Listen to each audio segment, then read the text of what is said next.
will turn on over here. And some of you already reached out and they're like, hey, how come Facebook pages, they look a little bit different?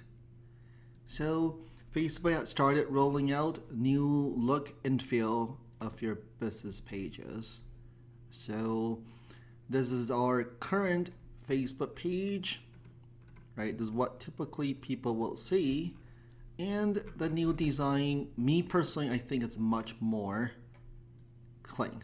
Big hero image at the top, top navigation here, good call to action over here, and it just looks a lot cleaner. The About Us page sections here, right, versus before, right, just a little bit snippet over here, it's all compartmentalized here. But I think, yeah, just overall, I love the new look and feel. And you will start seeing this being rolled out.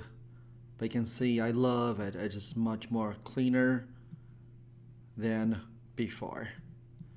Okay, so I just want to bring you guys some updates so you guys don't get alerted. It's like, hey, what happened to my Facebook page? So it's slowly rolling it out. So you might start to see this when you go into your Facebook pages or other people's Facebook pages. You might see a different look and feel.